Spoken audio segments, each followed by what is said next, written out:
গ্রেফতার কুলতলি কাণ্ডের মূল পাণ্ডা সাদ্দাম সর্দার। পুলিশের জালে কুলতলির সিপিআইএম কর্মী মান্নান খানও। মান্নানের মাছের ভেরির আলাঘর থেকে গ্রেপ্তার সাদ্দাম মান্নানকে গ্রেপ্তার করে কুলতলি থানার পুলিশ।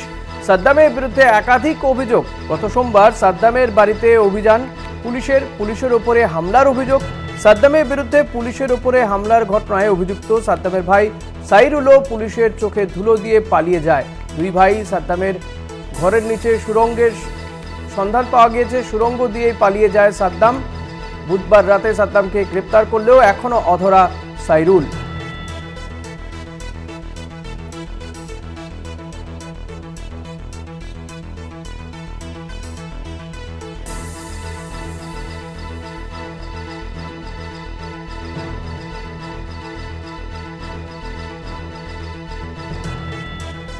এই নিয়ে বারুইপুর জেলা পুলিশ সুপার কি বলেছেন শুনবো।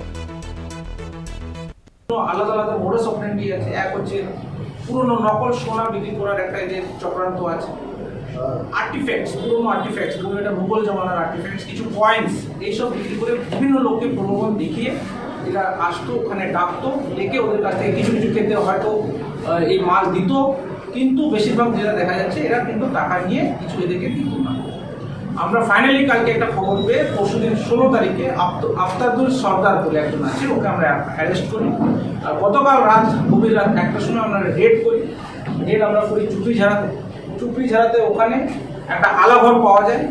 ওখানে যে আমাদের ঠাকুররানী নদী আছে, ওর পাশে যে আলাঘর ফিশারি, ওই ফিশারির মালিক হচ্ছে মান্নান খানের 3-4টে আলাঘর ছিল। ওর একটা আলাঘরে এ শেল্টার নিয়ে বসেছিল, এ আর মান্নান, মানে সাদ্দাম সর্দার আর মান্নান দুজনেই শেল্টার নিয়ে বসেছিল। আমরা খবর পেয়ে ওখানে আমরা গিয়ে রেড করে আমরা দুজনকেই অ্যারেস্ট করি।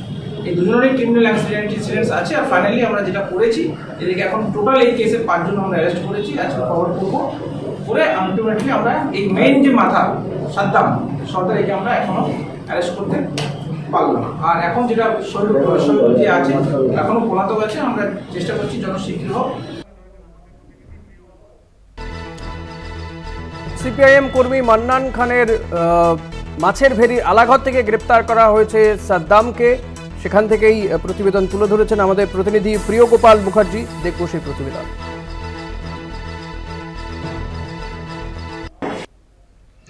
ইতিমধ্যে আমি কিন্তু যেখানে দাঁড়িয়েছি, গতকাল রাতে কিন্তু এখান থেকে কুলতলি পুলিশকে গুলি চালানো কাণ্ডের মূল পাণ্ডা যে সাদ্দাম সর্দার, সেই সাদ্দাম সর্দারকে কিন্তু এই যে কুড়ে ঘর থেকে কিন্তু গতকাল রাতে পুলিশ গ্রেপ্তার করে। এবং এই সেই আলা, এবং এই সেই আলের পাড়েই কিন্তু এপারে রয়েছে জঙ্গল, এবং জঙ্গলের পরেই রয়েছে ঠাকুরার নদী। কিন্তু এইখান থেকেই কিন্তু গতকাল যে বারুইপুর পুলিশ জেলা স্পেশাল অপারেশন গ্রুপ কিন্তু এই যে কুড়ে ঘর থেকে কিন্তু গ্রেপ্তার করে কুলতলি পুলিশ গুলিকাণ্ডের মূল অভিযুক্ত সাদ্দাম সর্দারকে। এখান থেকে আরও একজনকে গ্রেপ্তার করে সিপিআইএম নেতা যে মান্নান খান আছে, সেই মান্নান খানকে কিন্তু এখান থেকেই গ্রেপ্তার করেন। কারণ এই যে ফিশারি, এই 65 বিঘা ফিশারি কিন্তু যে এখন যে লিস্ট নিয়েছে, সেই লিস্ট হচ্ছে মান্নান খানের। এই মান্নান খান কিন্তু এই সাদ্দাম সর্দারকে এখানে থাকার ব্যবস্থা করে দিয়েছে। আমি একটু এই কুড়ে ঘরের ভেতরে ঢোকার চেষ্টা করব। এই সেই কুড়ে ঘর, এবং এই সেই কুড়ে ঘরের ভেতরে কিন্তু প্রায় সোমবারের পর থেকে কিন্তু গা ঢাকা দিয়েছিল সাদ্দাম সর্দার, এবং এখানে তাকে থাকার জন্য পর্যাপ্ত ব্যবস্থা করে দিয়েছিল সিপিআইএম নেতা মান্নান খান। ইতিমধ্যেই কিন্তু এখানে খাওয়ার যে মুড়ি থেকে আরম্ভ করে মশার ধূপ, এবং এখানে যে নতুন সিম তোলা হয়েছিল, সেই সিমেরও কিন্তু একটা প্যাকেট পড়ে আছে। ইতিমধ্যেই কিন্তু এই যে কুড়ে ঘর থেকেই কিন্তু গতকাল রাতে বারুইপুর পুলিশ জেলার যে এসওজি টিম, মানে স্পেশাল অপারেশন টিম, তারা কিন্তু এই সাদ্দাম সর্দারকে গ্রেপ্তার করে। কুলতলি থেকে প্রিয় মুখার্জি রিপোর্ট, কলকাতা টিভি।